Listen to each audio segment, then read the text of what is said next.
This is the Chewing the Cud podcast, a podcast for the UK dairy industry, brought to you from the southwest of England and listened to around the world.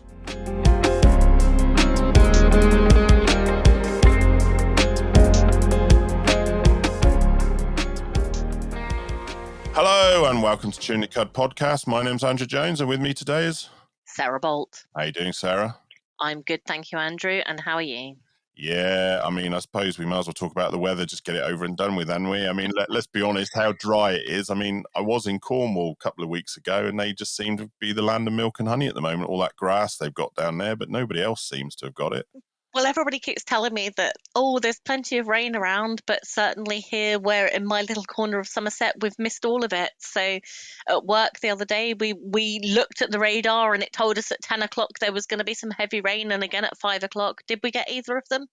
Neither. Well, exactly. We're getting a lot of that and a little bit of rain. We did get a week or two ago. It just took a tinge of green on things and that was as good as it got. But anyway, today's episode, really interesting episode. Obviously you said we're on a little bit of a journey. We've bred the cows. We've transitioned the cows. Yes, there's a couple of steps missing and unfortunately that's for another day.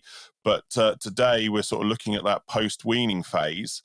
And talking about a trial that was mentioned in a podcast we did August last year with Andrew Harrison about the use of amino acids in heifer rearing and the benefits this brings. And I suppose really I would say that's what people need to start concentrating on. Amino acids is not necessarily just the production, but the health benefits this brings. And more and more it's starting to show the health benefits if you can get those essential amino acids, the amino acids that the animals can't produce themselves in those diets and the benefits those are bringing. So it's really that attention to detail that you're describing there, Andrew, isn't it? It's not just protein, it's actually which amino acids are making up those proteins. Yeah, definitely. And as you say, we're just seeing it again. It's like everything, isn't it? We are the more we understand, the more we know, and it's those little things that can make the difference. And this is a great podcast with our guest, and so I hope you enjoy. But yeah. There's also something quite special about this podcast, I believe, Andrew. Do you want to share with us? Yes, we were debating what to say about this, weren't we? This is our 50th episode. So if you've been here since the beginning, thank you. And obviously, thank you to Neil for being part of this journey, but also Sarah, who's now part of the journey as well, because it wouldn't be happening if it wasn't for them as well. But yes, this is our official 50th episode, which is like, wow, I can't believe we're here. I think that's absolutely awesome, Andrew, and really deserves that sort of well done and everything you've achieved with it. I think it's an awesome achievement. How many podcasts actually make it to their 50th episode? Do you know what, that thought was just crossed my mind? You read the info and there's so many, the vast majority don't make it past, is it 10 episodes or something? And here we are on 50 and, the numbers just keep growing. So, I was at, the Premier Herd Day recently for Holstein. And it was like, met a few people. Oh yeah, we listened to the podcast. It's like, okay. And people I'd never even met, so it's out there and it's listening. So people are listening, so that's fantastic. And whilst we've still got things to talk about and still plenty of listeners, there's still plenty more episodes in both of us, I'm sure. Oh, definitely. We've already got more than enough episodes for this year, so next year's almost half done without even thinking about it. But anyway, let's not worry about that. People are here not to listen to us talk about that. They're here to listen to today's episode. So here you go. Enjoy it. It's a great episode with our guests. So let's talk about amino acids and heifer rearing.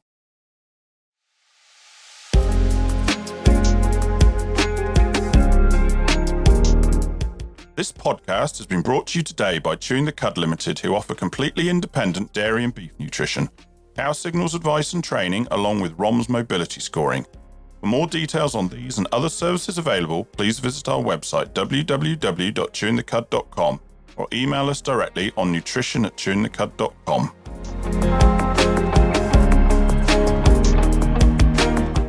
Chewing the Cud Limited now offers first aid training from a registered first aid at work trainer and experienced minor injuries practitioner. For more details, please visit our website www.chewingthecud.com or email us directly on training@chewingthecud.com.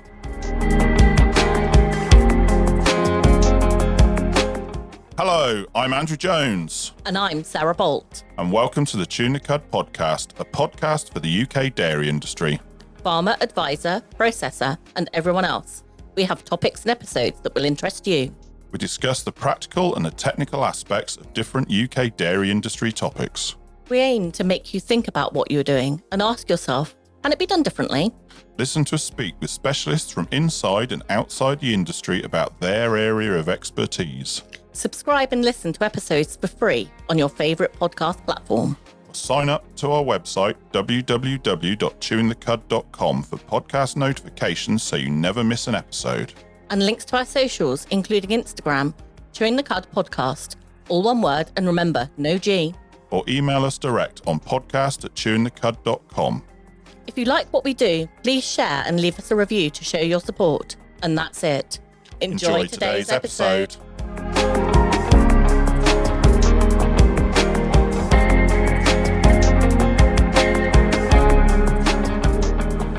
Hello and welcome back to Tune the Cud podcast. Today our guest is Ken March. Good morning, Ken.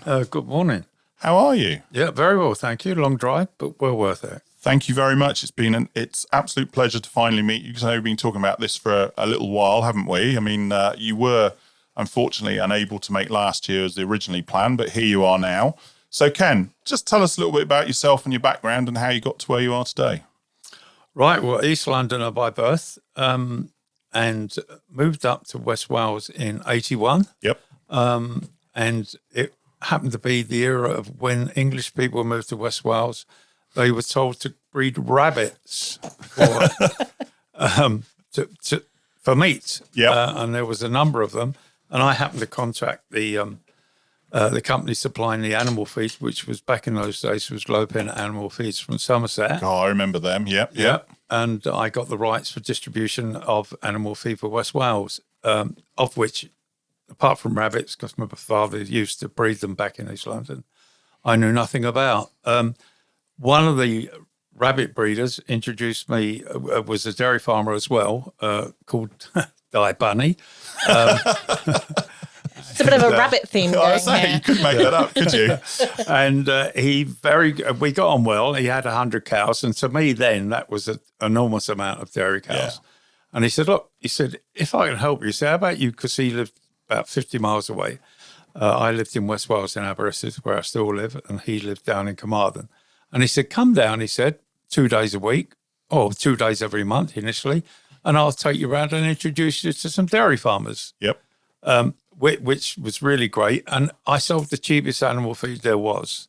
I used to actually advertise the prices in the local newspapers, not realising that in those days, the ones that were gentlemen that were a bit slow paying were the ones that I attracted. Yeah. That lasted from 81 through to 84 when quotas came in. Yep. Yeah. And Low Pen decided they wanted I was selling not a great deal of tonnage, about 4,000 tonne a year. And they decided they want to serve them direct. Right. They asked me they were shipping from, what were they? Low Pen, Ilminster, that's correct. Ilminster, all the way up to Blimey. Well, by this time, they built a mill. They started to build a mill in Cross Hands, just outside Carmarthen. Yep. And they asked me if I initially or be mill manager or sales director, and I had no experience in either field, so that wasn't attractive. And they come 1st of April, they just wrote to all the contacts that we had, and I'd been doing my own haulage, fortunately. Yep. And include a price, put adverts in all the newspapers, and they were selling it £10 a tonne cheaper than I could buy it from them for. Yep. So I didn't know what to do, and we had a porta bean cabin in a haulage depot just outside Aberystwyth. So one Saturday morning, I picked up Yellow Pages, and we'd sold 10 tonne in May 1984. I always remember that for the month. And I where do you go? So I picked up the Yellow Pages, looked at animal feed mills and saw Lloyd's Animal Feeds, Oswald Street. Yep. So I phoned them. Yep. And they actually thought I was crackers Saturday morning and asked me to phone back Monday and I could speak to Alan Hill, bless him. I phoned back Monday they asked me, right, come over on Wednesday. Yep. So Christine, my wife, because it's a family business, went over on the Wednesday, and that subsequently actually thought we couldn't pay our bills, and that's why we'd phoned them. Yes. But fortunately, I took out bank statements, not knowing that Hal Lloyd, David's father, was I think one of the closest people they ever came. He never went to see Midland Bank then, or HSBC. They used to come and see him. Yeah. So they only took a phone call to find out whether we were pucker or not. Yeah. And we were. That was must have been about May, June, July. So we struck a deal. I just went for the same products that I've been selling before. Cheap and cheerful until about October. And Gus Ferguson, the old BP man, mineral man, he asked me to go to Nantwich to have a look at minerals, have a look round. And over I went, and I met Richard Knight, who I've worked with for a while. And I said to Richard, and I'd met him before, I said, could you formulate, while I was going around, the best 13ME cake you can? He went, what? So he said, what do you mean? I said, I want the energy. I said, and I want the best product you can get. Anyway, 2 hours later, we came back after going round, and he gave me the formulation, and it had 5% soprolene in, and it was magic to me. And it looked exactly what I wanted. Well, on the way back to Aberystwyth from Nantwich, I called in at Lloyd's at Oswestry, met the nutritionist that they'd hired because I was asked, because they mainly poultry then. But I kept pestering them, asking questions about nutrition. So by that time, they'd hired Finlay Ross from BP Beecham's, who turned out to be the best mentor I could have had over the next 10 years. And he took the formulation. I think he was a bit upset that I'd asked somebody else to formulate something. He put it in the right, I always remember, put it in the right hand drawer, shut the door. He said, I'll give you a ring. Anyway, the following day he did. And he said, yeah, it's a really good formulation, Ken. He said, the only thing is I'll take supplement out and put fish meal in it. Right. And I didn't realise fish meal, how good it was as a nutrient. So that was it. It was all our yesterdays now. My best dairy cake then was £135 a tonne. My gold medallion 18. If only. And this was 165. And I called it Forager number 1. So that later during that autumn and the following spring, I just went to people, saw people at shows, etc. I said, well, you try people that I'd called on that I knew. I said, look, I'll give you 5 bags. Do what? I said, I'll give you 5 bags. Just feed it to your fresh cow. In the parlour, because you could scoop in, etc. And if I'd had any sales staff apart from myself, it just was magic. Cows went at 5 litres a cow. It was crazy. So the £165 a tonne was cheap. And that got me on the road. And if there's a fault that I have a thirst for knowledge, number one. It excites me, dairy nutrition. Amino acids, obviously, I got on the trail subsequently. But it's easier to fulfill the nutrient requirements of a dairy cow, and it's not expensive to do so, although we believe the opposite is true, or the farmer does. And that's a quote from Phil Cordoso, who said to me about 5-6 years ago, another person that's been really good, Mike Hutchins, another. And I've just met faces along the road who have been, because of thirst for knowledge, and I thought that academia would be a little bit more difficult to get information from. Because I was asking stupid questions, really, when you think of it, and still do. But somebody said to me, only a fool never asks a question. And that is so, so true. We're frightened to embarrass ourselves when we shouldn't be. And to answer you half time, if you're out thinking it, someone else is as well. So just crack on and ask it. I've just, I just get excited by it. Like, I think there's personal opinion, it's a quite exciting time in dairy nutrition at the moment. Yep. To go with animal performance, but just matching their requirements, meeting their requirements. We've got amino acids, we've got things like niacin, choline, a required nutrient, quote unquote. And I've take choline as an example. Most people think they're there just to deal with fat cows during the transition, but I know there's work the last year or two that shows it has so many other benefits other than that, doesn't it? It's a beautiful, beautiful product, really. And if without giving too much away, if you can combine it with one or two little bits, it's a methyl donor, and that gives you so much to work with. Yeah, especially if you're dealing with amino acids. And that's what we're here to do today, to talk about is amino acids. Now, as we say, last year, it was lined up for Ken to join us and talk about effectively what we're going to talk about today. But unfortunately, at the last minute, you couldn't make it, could you? So no. Andrew Harrison stepped in, and we touched on the project we're going to talk about then, and obviously reached back out to you and said, come on, Ken, can you still come and do this, please? I'd love for you to come across and to actually meet you in person finally. And that's why you're here. So let's take a start back. How did your amino acid journey start before we go on to the trial that we're going to talk about? Right. 2010, I joined Countrywide Farmers. 4 weeks into that, I got asked if I wanted to go to West Germany or East Germany or Germany with Alltech. Yep. Yeah. Obviously, somebody had pulled out, and I thought, it's really exciting. Yep. Yeah. And it was about Optigen, protected urea. Yes. So off we go. And the key to this is the first evening. We flew out from Gatwick. It was snowing in April, and it's snowing in Germany, so our flight was delayed. We landed all okay. Then we got into two vehicles, and off we go. There's 8 of us, Warwick Bastard. Yep. A couple of names that I've lost at the minute, but there's 8 of us, but learned people apart from me. We were sitting in Gatwick Airport, and everybody was discussing that they were feeding 10,000 cows in Aberdeen, wherever, in the Far East. I remember 5,000 cows in East Germany, and there's me sitting with 150 cows in West Wales, So I was out of my league, really.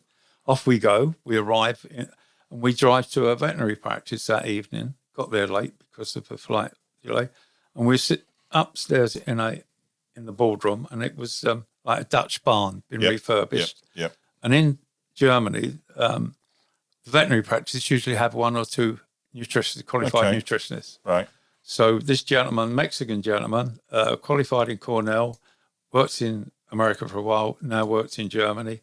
Obviously, the Cornell program, never seen it before in my life, was introduced. And I sat next to the quieter of these two doing a presentation. And at the end of the table was, in the left-hand corner was Warwick, and I was sitting up the front of the table, which is an elongated one, almost sitting next but one to the projector. During the presentation, gentleman was talking about Optigen, and he said 16% protein. And I'm looking, and I thought I'd missed something in the translation.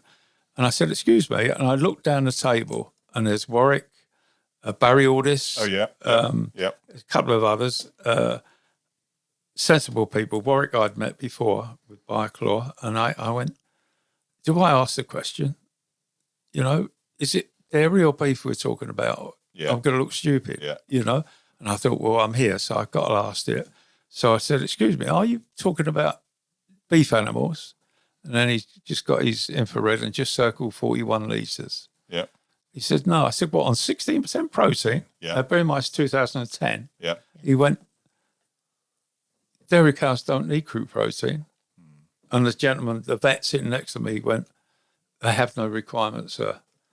And I thought, anyway, they just glossed over it and carried on. Yeah. Following day, went to see two herds, both feeding protected urea, averaging 42 litres 3 times a day milking.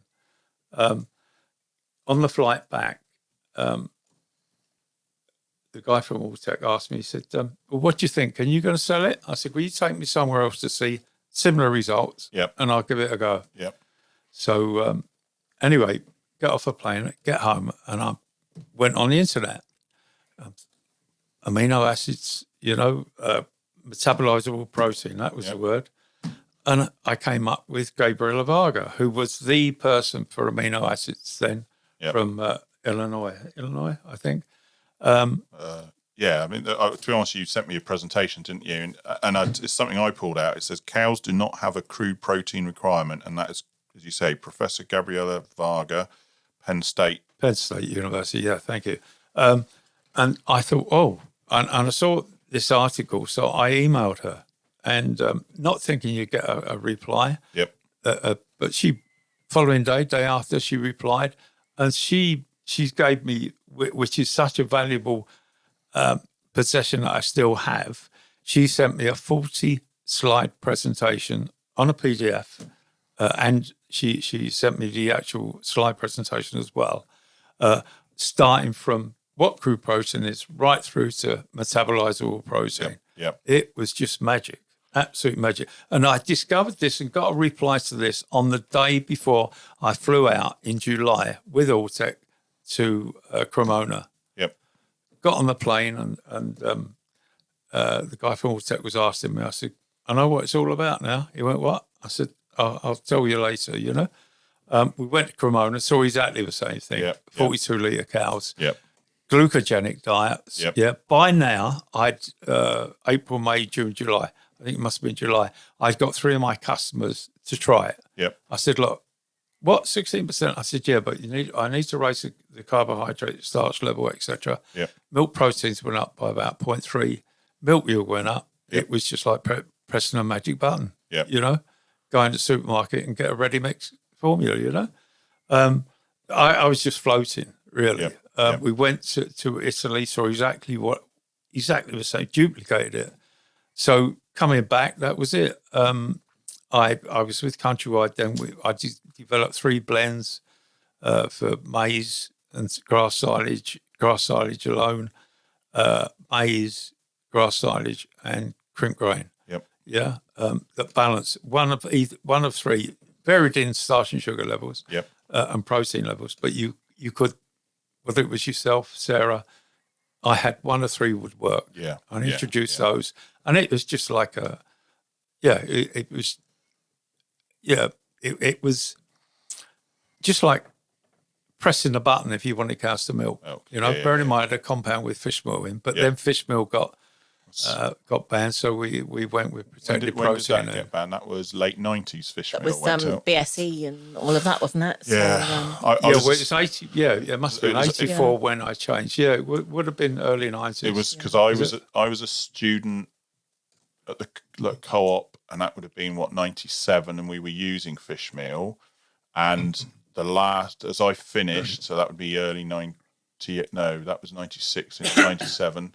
As we were changing, we started using Soprolin, or there was some nut product I seem to remember was also trials and alternative. It wasn't. It was about to be banned in about a year's time, so it was late 90s, definitely fish meal. Yeah, that's what got me on the road really. From then on, I've got a Persian. I can't sell cheap and nasty. Yeah. Yep. And I know that I don't win some races. Yep. But I mean, just currently, I've developed a product incorporating energy precursor that we've been talking about, amino acids and a vitamin B3, and it's £50 a ton. Let me get this right. More than my next best cake compound feed. Yeah. But it'll push milk yield up. Yeah. Especially if you feed it early lactation. And I just tried to explain to somebody, if you feed 6 kilos and it's 150 versus 6 kilos at 400 in round figures. Yeah. All you've got to do is get 1 litre of milk more. Yeah. And you're in front. And this goes, you'll get 2 to 3 litres. Yeah. But you can stop feeding it and it'll just run on. It excites me. Trying to explain that is, and I don't wish to be, it's arrogant. It's what I believe, and I've seen that it works. Yep. Yeah. Yeah. It's sometimes it's that convincing people, isn't it? Because I know myself, I've had customers that have now got out of dairy, but when I went to them and said, look, we ought to do some amino acids based on the trial that I'd done, I said, look, it's going to, headline cost is going to be more, but per litre, it's probably no different than what you're paying at the moment if we get that 3 litres of milk that the trial that I'd been involved with showed. And they said, okay. And they said, but what about the health benefits? I said, well, if you get the health benefits that we saw, they went, then it's paid for itself, hasn't it? Win-win. It's a win-win. That, the fact, it might be costing us more headline, but cost per litre is the same. The bonus for us is the health benefits. And if we get the health benefits, it as you say, win-win. And we just, after that, it would sort of be, I did a lot of work to get it going, but after that, you go up there, right? So what's wrong? Nothing. Well, my biggest thing is we look at amino acids and balancing diets for lysine methionine on the basis of milk yield or components. Yeah. Because that's what's I'll paying. Tell you a story with Kemin, Robert Hamilton, if he gets to listen to this. Yep. He should. Well, he's on the mailing list, so we'll get a notification definitely. He will put his fingers in his ears. We had started the trial and we had 100 calves on the trial and 100 control, 100 on the trial. Yep. On a 450 cow herd in West Wales that I've been serving for about 13, 14 years. And we started the trial. Now, on this farm, we'd already done the extra 0.3% milk quality and 2 litres more milk. Yep. 18 months before this. Yeah. On Phil Cordoso's advice, because he, following my association with Gabriela Varga, she retired. I got hold of Mike Hutchins and said, where do I go? Where do I go for advice? And he said, you go to man's Phil Cordoso. Yeah. So anyway, I got hold of Phil, and he's been brilliant, absolutely brilliant. He takes forever to answer an email, but you get there in the end.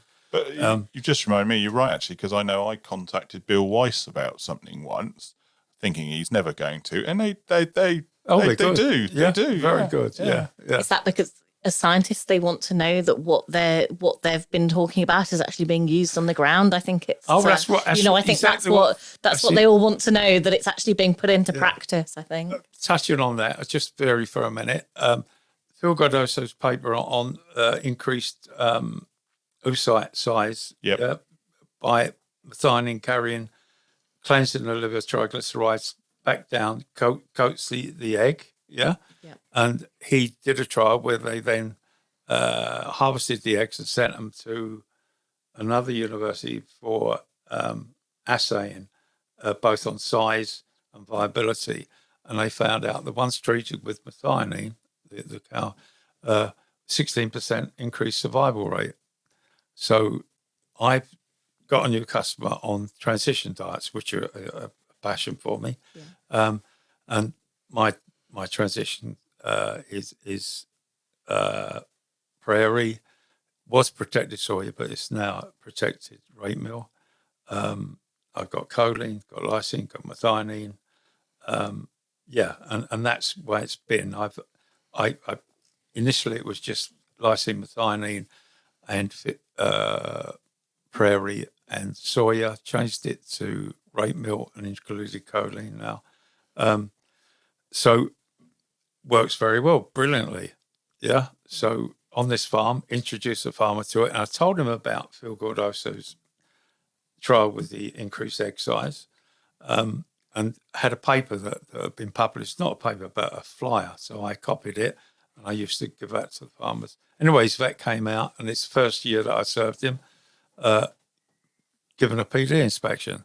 And he was quoting 45 days, in-car 45 days, 50 days. When he finished, he said, sorry, he said, I didn't serve until 35 days ago. He said, no, not possible. He said, well, it is possible. He said, your best bet is to find my nutritionist. Anyway, I pinged this information off to Phil Cardoso. Yeah. And he was over the moon. Yeah. And he said, this is brilliant, Ken. He said, in academia, we do research, we get the results, but we never see opportunity to see it Yeah. applied in a commercial situation. Yeah. He said, so get this feedback. He said, it's really, really good. Yeah. You know, so that's where it And started. there's not enough of that communication from universities or research not in down to on layman's farm. Is that in terms. both ways, isn't it? It's, You know, it's so important. I said to my son, he's not in this field. He's in research, kidney research. He's a doctor up at Leicester. I said, Dan, sometimes I have to read these research papers, journal science 3 times. He said, Dad, so do I. And I went, oh, right. You know, and you don't realise, do you? Yeah. You know, but it's just exciting for me. So from transition, I started to introduce it in fresh diets. You've started mentioning trials, so take a step back, because that's what we're here to do, is to talk about the trial that we mentioned a little bit of the results with Andrew Harrison last year. Yep. But so take a step back. What brought this trial on? Why did you do it? And where does it go from there, basically, before we go on? Because you said it's in West Wales, you had 2 control groups, but start from the beginning. Right. During COVID, we obviously we were stuck at home, weren't we? So a lot of Cornell's work went on webinars. Yep. And the one that I'm talking about was Van Amberg and Molina, where the student, or PhD, did a trial on feeding 3 different types of methionine in a calf ration. Yep. Yeah. And I'm assuming 3 different commercial products we mean by that. Yep. They developed, it was on a straw-based diet with a 20% protein calf starter Rira. And it was exceptional formulation. I'm a consultant with Winstay PLC. Yep. But we had a chat, and because some of the raw materials that they used on this specification, we didn't stock. Yep. And we dealt with Andrew Harrison, with Johansson. Yep. Yeah. On our calf starter. Yep. I got put in touch with Andrew to say, look, we wanted to do this trial. Once we'd got the agreement signed with Kemin, because Kemin said that they'd stand behind the trial. Yep. So Andrew formulated. We've got the formulation on Van Amberg's presentation and paper. Yep. Andrew made it from that. So the idea, I was going to do this based on Van Amberg's paper that got published, I think 2021, I think. Right. It was just COVID started, it got published, and it was a live presentation. And what impressed me was end of 12 weeks, the one of the trial diets with this calf starter was 4 kilos heavier than the other 2. Yeah, 4 kilos. Yeah, and it is a Packer JDS trial. Yep. And I thought, goodness me. So I emailed Phil Cordoso when I saw this and listened to the presentation, quite excited. I said, well, and my question to him was, if these trial results obviously are true, which they are, do we actually need to balance diets for amino acid profiles from birth to end of life? Yep. And he came back and he said the words I've partially said already. He said, Ken, from birth, the nutritional requirements is the same.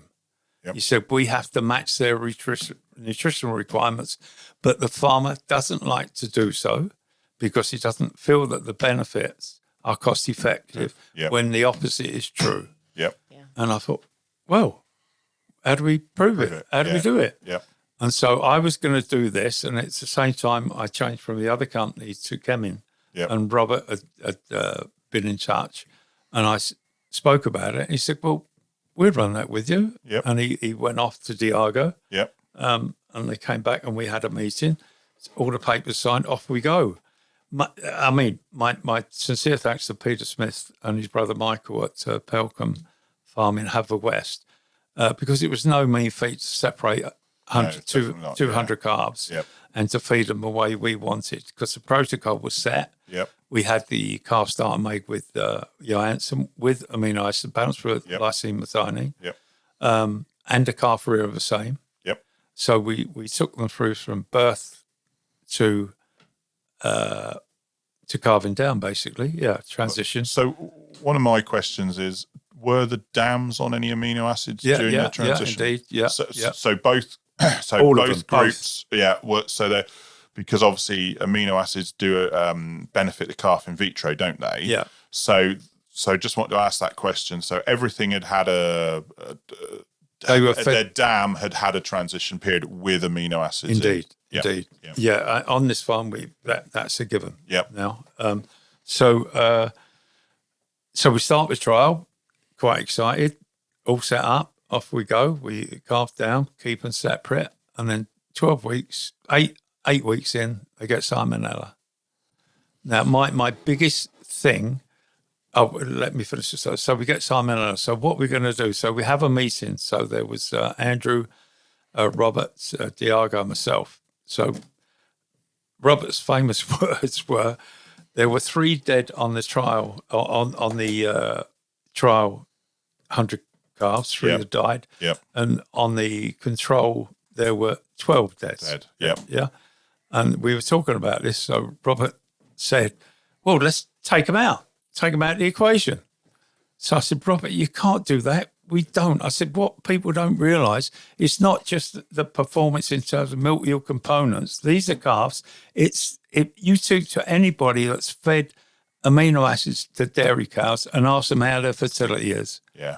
Yep. And they'll say, great, it's improved if I haven't fed them before. Yep. And the reason is it improves the immunity system. Yep. You know?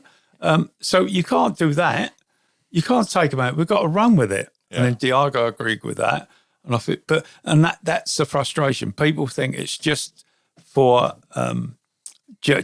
components, for milk quality, milk yield. Yeah. And it's not. Yeah. You speak to anybody. I mean, I've got 2 herds, about 400 cows each that we do feed balance, including Peter Smith, who I've spoken about. And their conception rates are great. Yeah, I say I completely agree. I mean, I know I mentioned it in the podcast with Andrew last year, but like I obviously did a trial with Kemin 5 years ago, I think it would be now, must be. And that was one of the things we saw was the fact that days to first conception all dropped by 3 days. And I mentioned it then, and I'll quite happily mention it again because no one's told me off in the last year, so I'm all right. But like the first, I don't know, was it 15, 20 cows, whatever it is, we actually took them out the trial, because they all went in calf first service.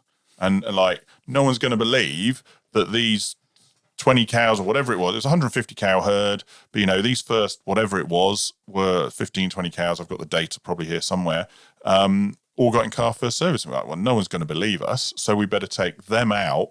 So they were taken out the trial because it was too good. But even those that were left still had a 3-day improvement on fertility in today's in calf. And so completely agree with you there. It is. I mean, it's the impact on farm for just, think, it's only 3 days, but the impact on that, the cost savings. It's about $5 a day or something for every day they're open or something, isn't it? Something like that. The King's Hay Dairy Cost and Focus report always. I think it's just a given. It is people, as you say, people think about the performance. Is it going to give me more milk? Is it going to give me more fat, more protein, whatever it happens to be? But that's not.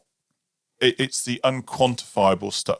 You can quantify it, sorry, but you can't quantify it so much in terms of money. That's easy to. Yeah, I do. genuinely think it the herds that perform do so, and I'm trying to be. Yeah, do so because of their attention to detail. Yes. Yeah, yes. We balance. I've got, depending on your silage quality, the biggest problem you have on farm with very good silages, if you're going to feed amino acids, is lactic acid levels. Yep. Yeah. Yep. You've got to try and address it. And Kemin have now got a really nice UK manager, techno advisor, Kirsty Farnham. Right. And she is really, really somebody I'm going to suck dry for knowledge. Yeah. She's enthusiastic, but technically adept. Yeah. Yeah.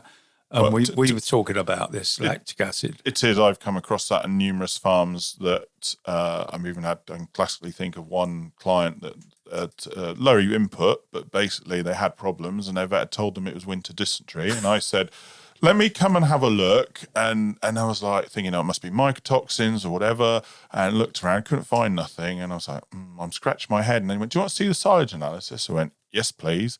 They showed it to me, and there was over 120 grams of lactic acid. And I went, there's our problem. And they're like, what? I said, I'll resample your silage just to confirm. I said, yeah, there's your problem. Your lactic acid is too high, and that causes you problems. And then we did a few things to sort it out. Very limited because they only had the one forage, etc., etc.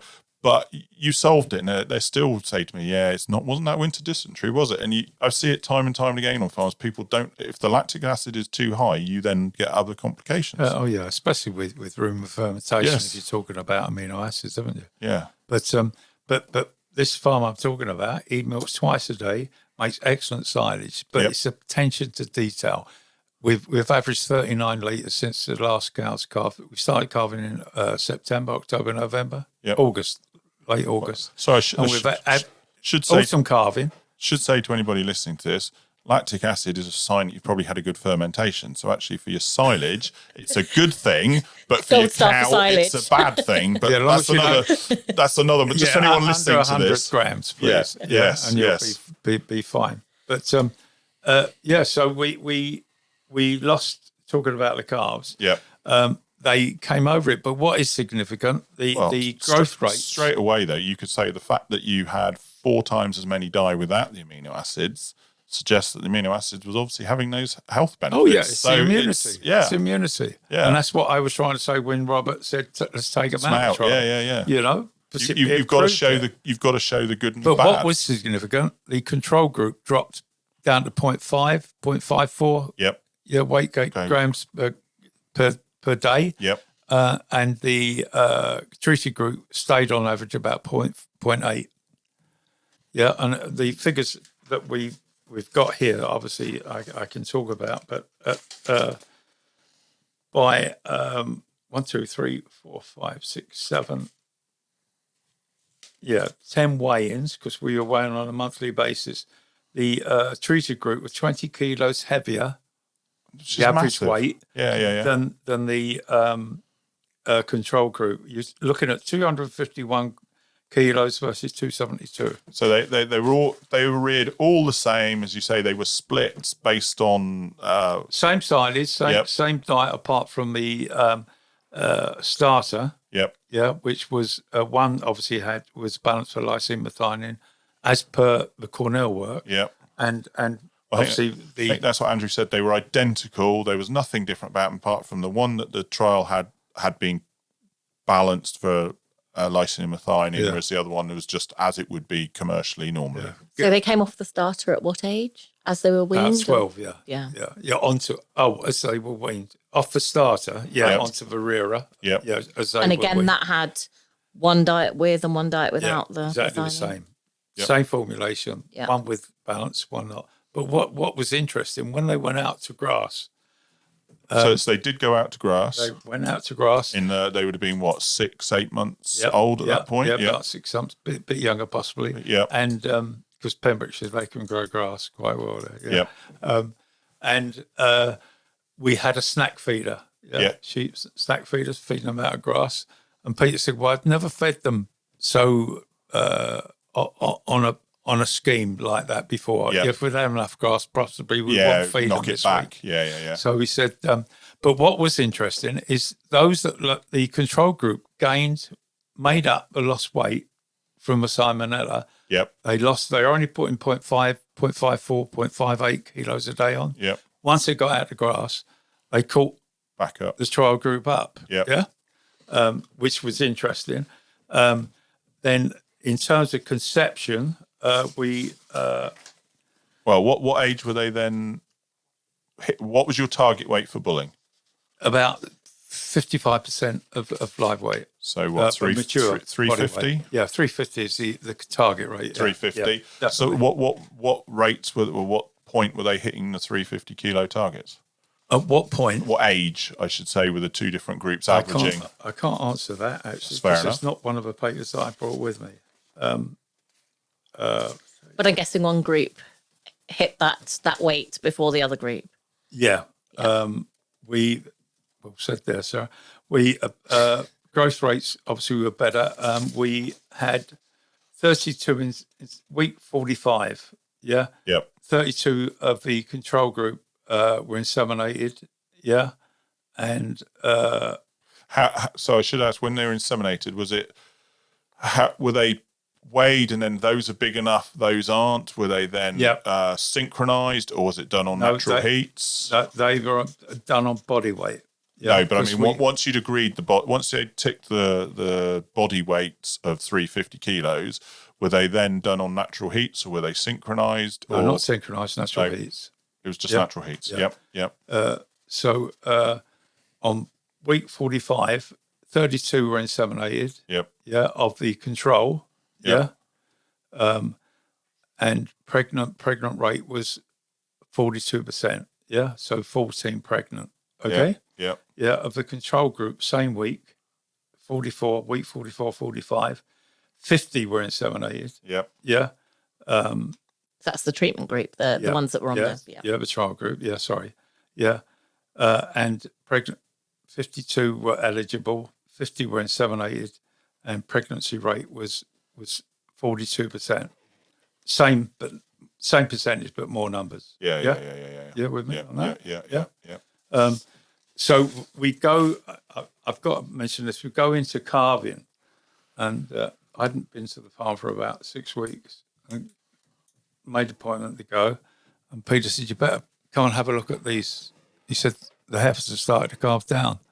So I said, oh yeah. He said, come and have a look. So we go into the shed, and I'm looking at, he said, what do you think? And I'm looking at the cows, looking at body room and feel, looking at body condition. And I think, I wonder what he wants me to say, or what he wants me to see. Yeah. You know, and I wasn't sure. And I said, they look, and they did look really lovely, superb. And he went, what's the difference between those two? So he said, are they cows or heifers? I said, what do you mean? That's a silly question. He said, well, what do you think? I said, well, they're both cows. One was a cow, one was a heifer. He said, that's the problem I've got. I said, what do you mean problem you've got? He said, bear in mind, he's got 450 milk in, or 300. He said, I can't tell the difference between those heifers that have been on the trial. He said, and I've talked about the control group as well. I can't tell the difference between those and a cow when I'm looking at their arse end in the parlour. You know, and that's the difference. You know, it's they're meeting their nutritional requirements. Yeah, you make them fit enough to run a marathon, aren't you? Yeah. That's the way I look at it. So the facts were overwhelming. Yeah. You know, we've got one paper written up on it, but then when it came to carving down, the request from Kevin was to keep them separate. Yep. Feed them one diet, and it's a TMR. Yep. But we didn't have a space to keep do it. two 100 cow groups separately. Yeah. The plan would have been, I'm guessing, then to see what they'd done first lactation with or without. It's been interesting on that. There's a litre difference throughout. Is there? To date. Now we're just drying off. Yep. Yeah. So it's just strange. Finishing their first lactation now. Then it's really strange. It's almost to the T. There's 1 litre difference between a control cow and a trial cow. The trial cows are 1 litre up on every month. Is that right? I'll send you the details. And with the milk price where that is, that's worth a fair bit of money, isn't it? Yeah. So really then, what would you say the outcomes? They've obviously grown better as calves. They've survived disease pressure better. Yeah, if you touch on that, I think the point being is if you survive it better, you're better able to go into milk more profitably. Yep. Yeah. Then especially to hit the growth rate. Yeah. And it'd be interesting to see what the end of lactation yields are. So we said disease pressure better. So they've obviously grown better, which means they've hit bulling weight better. Earlier. Yeah. Yes, earlier. I'm guessing they probably had overall better submission and conception rates. Yes. Yes, they have. Fertility. Yeah. I'm just looking at fertilities. egg rate is 37%. Yeah. Yeah, 37%. So do you have an age at first calving average between the two groups? Well, they were both similar because they tried to get served at the same time. It's just those ones were bigger. Ones that got served later. From the control group would be poorer. So we've definitely seen better growth, better disease resistance, the health benefits. They're calving in now. You're seeing an extra litre right throughout the lactation. They have maintained a litre higher throughout. Are they all on an amino acid diet now from, I guess, the transition and then into 120 days? Now, no, not now. No. We obviously line up we'll be calving in a month. Yeah, but for the 120 days post calving, they had no, because we couldn't do both. No, but we couldn't separate, so it's decided not to do anything, and both groups run on an ordinary diet without the amino acid balance to see. Did they have a transition diet from? They had a transition diet. But the milking diet for this lactation has all been not amino acid balanced. Non-amino balanced. And we're seeing a litre extra milk. Yep. Are we seeing any improvement in fertility rates on this first lactation? We're serving. Fertility rates were. 37.6%. No, well. They're not separated, so I can't. He's looking at the. He's got an American fertility program, so he's looking at the KBIs. Yep. So we will have that information to hand. At the moment, you don't, but at some point, you will separate them out. This was the trial group. This was the control group. That's being done. We were speaking about it yesterday, so as we speak, it's being done. But overall, then, by the sounds of it, you would say it's an incredibly positive. Well, put it this way: when we did it the first time, Peter. Bought the calf starter himself. Yep. So as opposed to being subsidised on the trial. Yep. Yeah, and it wasn't.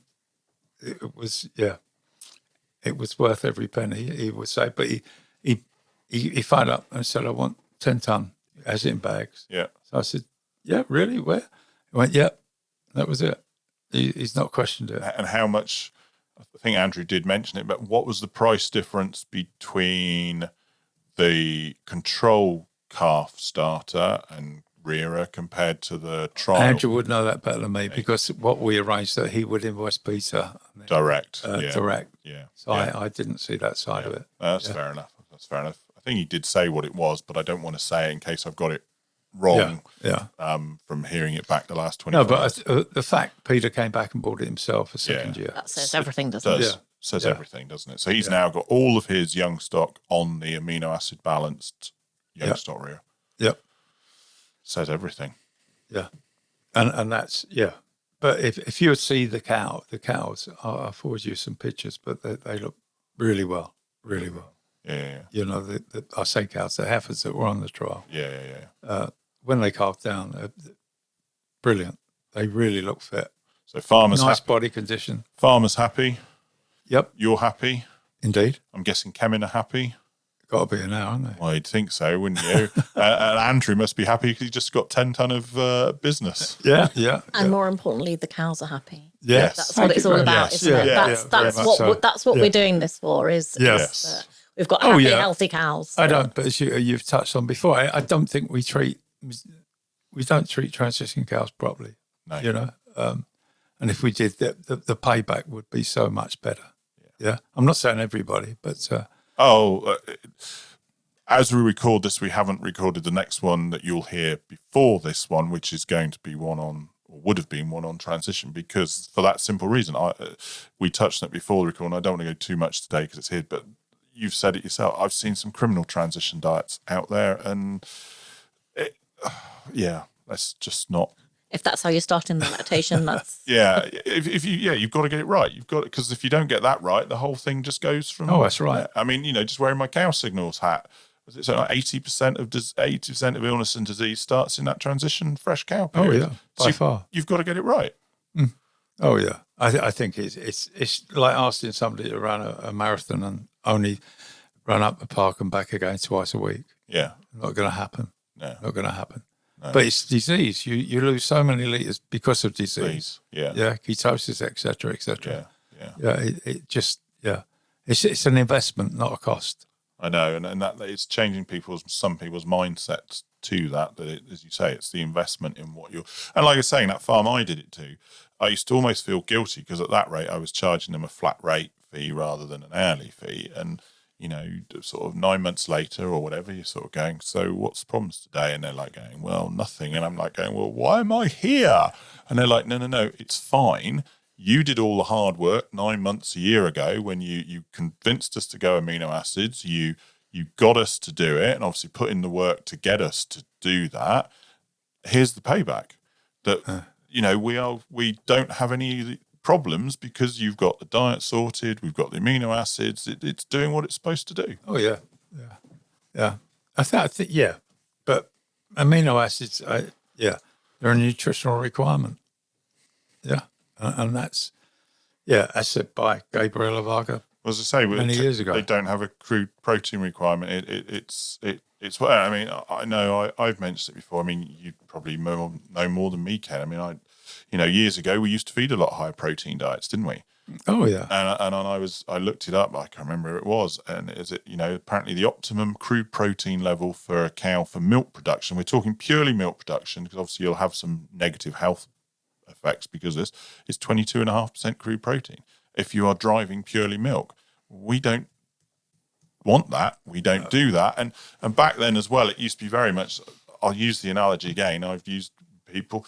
You just used to throw a blanket of everything at them. They took what they wanted, and then they usually peed the rest out the back, which was expelling and wasting money, protein, energy, therefore milk, and again, it comes back to was it Chris Reynolds just said, I can get cows to milk at 14%, but they don't live as long because the likelihood is they don't have those essential amino acids. We're not supplying what we need. Yeah. We just used to chuck loads at them, let the cow do what they want, get what they wanted, and then pee the rest out the back. Yeah, but I think there's still last season, not this season. I had two herds, October, November, on 20% protein diets. Crazy. And it's still common, isn't it? Yeah. It's and oh yeah. I'm not a nutritionist by any stretch of the imagination, but we're understanding that diets should be lower in protein, but actually, how many farmers are still feeding those high protein diets? I don't believe it. And the costs of that, and what can we under FAR? So Feed Advisors Register, you're supposed to. There's a whole section in there, Ken, on lowering your crude proteins and that. And the environmental cost, the financial cost. But I know myself, there were, and I haven't seen one or two of their diets. There's been 4 nutritionists, feed advisors, whatever you want to call them, around here that I used to come across with all their diets of these people. If you went on their farm, you knew without even looking, they'd be 19% plus crude protein. They'd chuck a load of feed grade urea. I remember going to one and, he knows how to make cow's milk. No. It's just wrong. Yeah, it's just wrong. So if there's a farmer sitting there listening to this today and knows that they're on a higher protein diet, what's your advice? What's the first step they should do? Come and talk to someone independent. Yeah, I think that's the answer. Yeah, but it's proven. I mean, I just mentioned a farmer, awesome calving, 39 litres twice a day milking, 15.45 crude protein. Fertility is great. Yeah, it's a nonsense. It's just such a waste. And we're talking crude protein, and that's brings me back to the trial that I was involved with. We were aiming for 16.5 crude protein, but we still tested. So that was, we got the source of the feed. We asked that the feed company where the protein and that was coming from, we asked them for their latest results. They weren't just library results, they were their rolling 6-month results on stuff. So we had it all correct.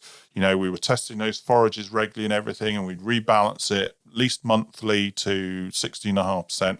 And yet we were testing straight out the wagon. And the guy that was doing the feeding was really good, that he was pretty much spot on most days, really good at what he did. And it was done by a portion, not by the forages were adjusted. It was all done. Those on-farm trials, I think some of them 1 week, they were sent off weekly to trial. I think we got down as low as like 15% or something, despite the fact that we were aiming at 16.5% crude protein. When trial came back with testing a sample, it was as low as 15. So it's never where you think it's going to be, is it? Oh, that's right. So if but the variance in terms of not only raw materials but silages, that's going to vary. Yeah.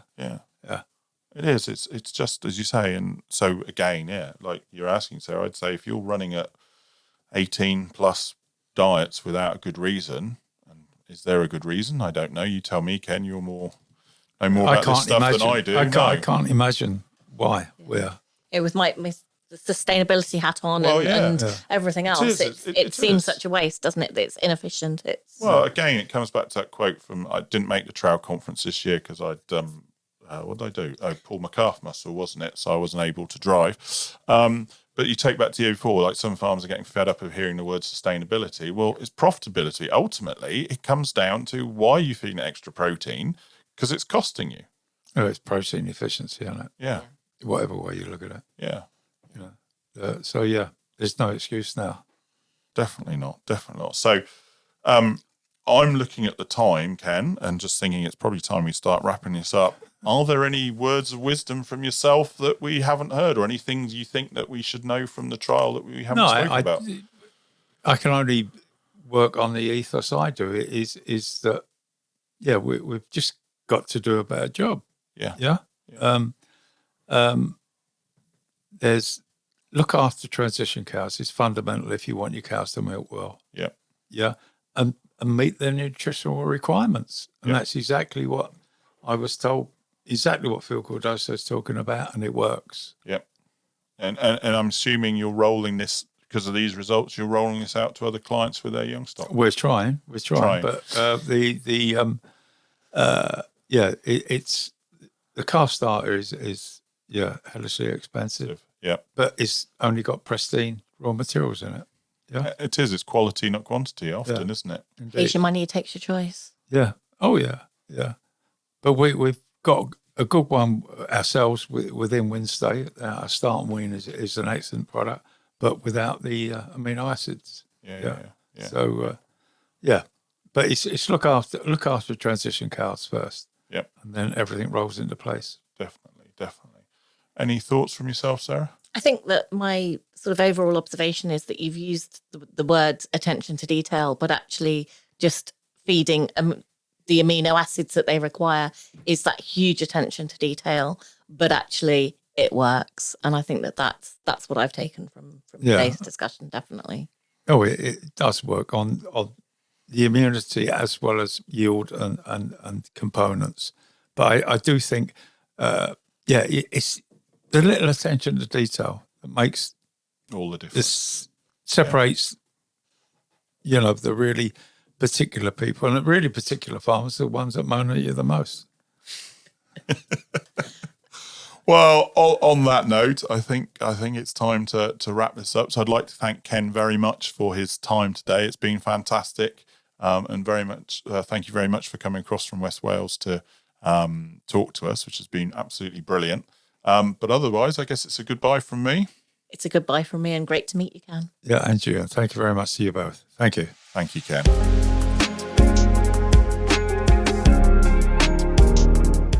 Thank you for listening to the Tune the Cud podcast, a podcast for the UK dairy industry, brought to you from the southwest of England and listened to around the world. Now for the really boring bit, I'm afraid, the legal disclaimer. The information provided during this podcast has been prepared for general information purposes only and does not constitute advice. The information must not be relied upon for any purpose, and no representation or warranty is given to its accuracy, completeness, or otherwise. Any reference to other organisations, businesses, or products during this podcast are not endorsements or recommendations of Chewing the Cud Limited. The views of Andrew Jones are personal and may not be the views of Chewing the Cud Limited, and the views of Sarah Bolt are personal and may not be the views of Kingshay Farming and Conservation Limited and any affiliated companies. For more information on the podcast and details of services offered by Chewing the Cud Limited, visit www.chewingthecud.com. Thank you and goodbye.